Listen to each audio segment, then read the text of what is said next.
Hello everyone! Today we'll be learning more about royalty through the book called Queen Elizabeth, written by Maria Isabel Sanchez Vegara. Once upon a time in London lived a little girl with a huge sense of duty. Her parents and little sister used to call her Lilibet. To the rest of the world, she was Princess Elizabeth Alexandra Mary, King George's granddaughter. Elizabeth loved dogs and horses and dreamed of living on a farm. But one day, she heard chants on the street. Her uncle Edward had given up the crown, which meant her father would become king and she would be heiress to the throne. The family moved to Buckingham Palace, and the 10-year-old princess left her old life behind.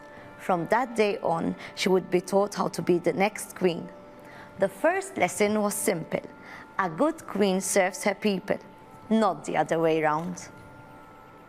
Not 3 years had passed when Britain was forced to enter a terrible war. Even in the darkest nights, under the enemy's bombs, Elizabeth never lost hope that a brighter day would come.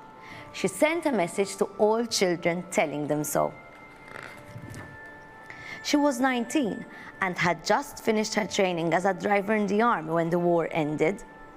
After waving through the crowds from the palace's balcony, she and her sister set off to join the street celebrations in secret, swept along by happiness and relief.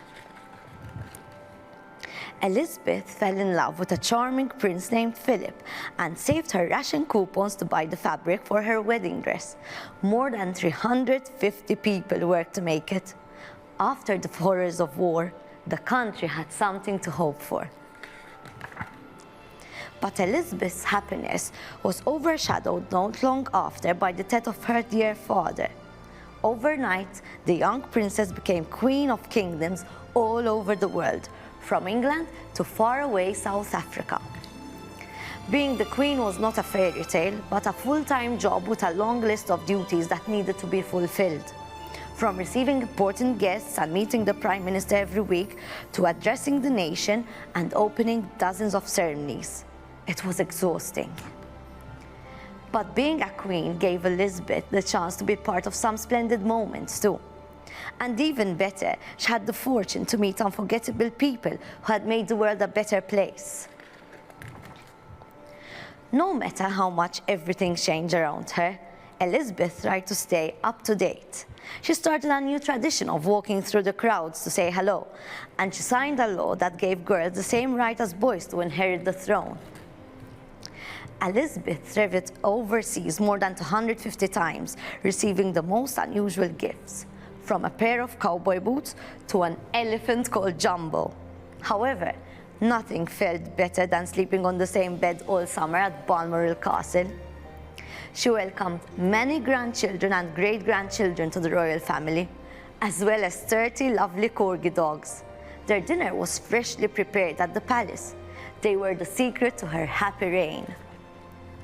After 70 long years of putting her duty first, little Lilibet became the most admired and longest reigning queen in the world. Maybe it wasn't her childhood dream, but she was the queen that her people dreamed of. Elizabeth Alexandra Mary Windsor II was born on 21st April 1926 in Mayfair, London. Named after her mother, Elizabeth was third in line to the throne and was not expected to become queen. Nicknamed Lilibet, she enjoyed riding horses with her younger sister, Margaret. Elizabeth's uncle, Edward VIII, abdicated on 11 December 1936, and her father, George VI, became king, making Elizabeth next in line to the throne. In 1940, during World War II, Elizabeth made her first radio broadcast during the BBC Children's Hours at 14 years old. When the war ended in 1945, Elizabeth was volunteering for the Auxiliary Territorial Service as a driver and mechanic. At the age of 21, on 28 November 1947, she married Prince Philip of Greece and Denmark at Westminster Abbey. How interesting! Were you aware that Queen Elizabeth used to volunteer as a driver and mechanic during the war? And do you agree with me that her new traditions, such as that of walking through the crowds to say hello and giving girls the right to inherit the throne, made her popular amongst the nation? Until next time.